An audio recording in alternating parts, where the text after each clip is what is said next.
Au cœur de la société.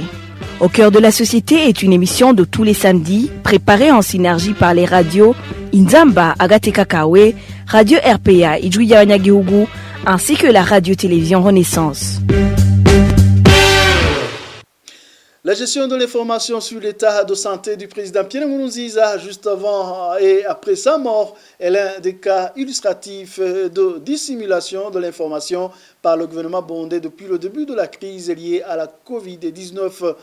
La dissimulation ou le mensonge adopté par le gouvernement peuvent-ils avoir des conséquences sur le quotidien de la population burundaise ? C'est sur cela que nous allons nous concentrer dans ce mini-magazine au cœur de la société. À la présentation, Bertrand Gendakuriyo, bienvenue. Au cœur de la société.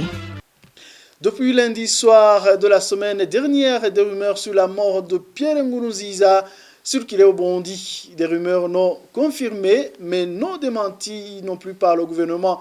Emile Basumba de la radio publique africaine RPA revient sur cette situation qui s'est finalement débloquée dans la journée de mardi de la semaine passée.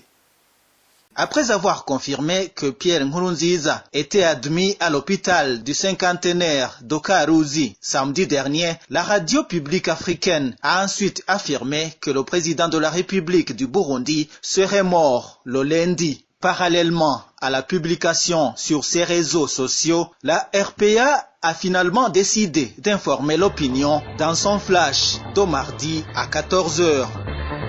Après 3 jours d'hospitalisation à l'hôpital du cinquantenaire de la province Karusi, certaines sources affirment que le chef de l'État serait décédé dans l'après-midi de ce lundi et que des réunions de crise se tiennent. Le silence qui avait caractérisé le bureau du chef de l'État a finalement disparu et certains conseillers ont commencé à semer le flou dans leurs interventions. C'est aux environs de 16 heures dans la même journée de mardi que le gouvernement burundais a finalement confirmé ce décès. Le gouvernement de la République du Burundi annonce avec une très grande tristesse aux Burundais et à la communauté internationale le décès inopiné de son Excellence Pierre Nkurunziza, président de la République du Burundi, survenu à l'hôpital du cinquantenaire Natwe Turashoboye de Karusi suite à un arrêt cardiaque. Bob Lugurika, directeur de la radio publique africaine, s'est beaucoup investi dans la recherche de la vérité sur cette affaire. L'attitude habituelle du gouvernement burundais dans de telles situations inquiétait Bob Lugurika. Nous, ce que nous avons fait, c'est juste un devoir professionnel parce que vous vous rappelez que son épouse avait été évacuée il y avait quelques jours sur Nairobi où les médias locaux ont rapporté que la première dame du Burundi a été testée positive du Covid-19. À partir de ce moment, nous nous sommes sentis interpellés. Nous nous sommes sentis dans l'obligation d'enquêter sur la santé du couple présidentiel et notamment du président de la République. Et c'est après quelques jours d'ailleurs que nous avons commencé à recevoir des informations faisant état d'une santé vraiment pas très bonne au palais du président de la République. Et nous avons décidé de suivre de près cette information jusqu'au jour où, ce fameux samedi, nous avons appris que le président de la République, Pierre Nkurunziza, venait d'être admis à l'hôpital du cinquantenaire en province de Karuzi. Nous avons été en contact avec les professionnels de santé et malheureusement, nous avons appris que la santé du président Pierre Nkurunziza se détériorait et cela jusqu'à dimanche. Nous avons essayé d'alerter l'autorité publique pour qu'il puisse sortir du silence et informer l'opinion publique, surtout nationale et internationale, sur la santé, sur la situation sanitaire du chef de l'État. Et nous avons vu que même le dimanche, il n'y a eu aucune réaction officielle. Et le lundi, nous avons appris que le chef de l'État est même décédé. Et là, quand même, nous avons trouvé irresponsable de la part des autorités de ne pas communiquer, de rester toujours dans ce silence un peu assourdissant, quoi.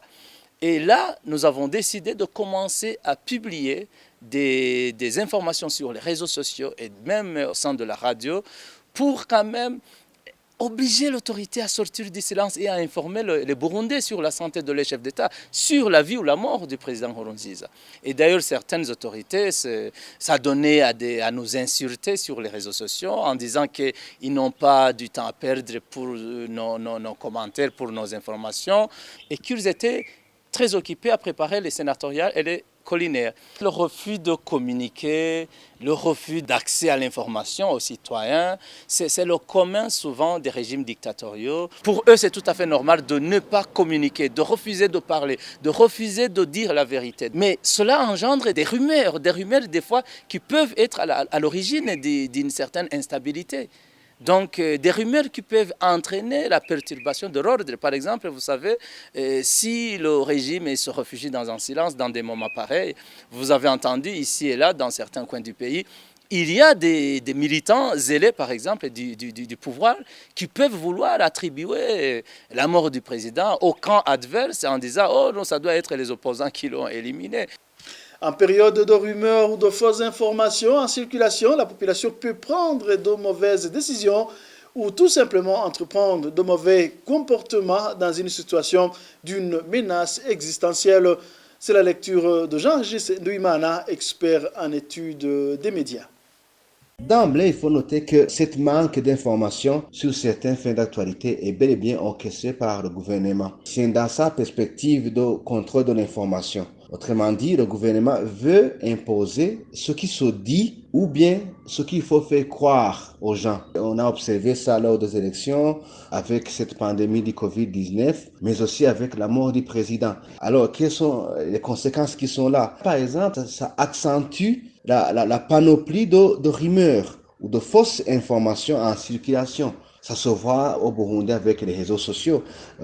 Aujourd'hui, quelqu'un est mort, demain on le voit, il est là, devant les caméras, ou bien on spécule sur beaucoup de choses. Mais aussi la désinformation ou la propagation intentionnelle des opinions ou idées en l'absence de véritable information. Là aussi, c'est une conséquence. Et puis encore, ça va impacter, mais aussi sur la population. Souvenez-vous, l'information nous aide à prendre de bonnes décisions. Alors, à l'absence de cette information autorisée, les gens peuvent prendre de mauvaises décisions. Par exemple, aujourd'hui, au Burundi, les gens ne sont pas bien informés sur la pandémie du Covid. Ce qui se passe au Burundi, ça ne se passe pas ailleurs, parce que les Burundais ne sont pas informés sur la pandémie et ils continuent à adopter ces comportements comme en temps normal, alors qu'il y a des mesures qui sont préventives, qui sont recommandées par exemple par l'OMS, qui ne sont pas encore de mise au Burundi. L'on peut donc retenir avant de clore ce mini-magazine que l'absence d'une information accentue la panoplie de rumeurs. C'était le mini-magazine au cœur de la société d'aujourd'hui. Merci pour votre attention. Bertrand Nakoulio, je vous le présenter. Rendez-vous la semaine prochaine pour un autre magazine. Au revoir.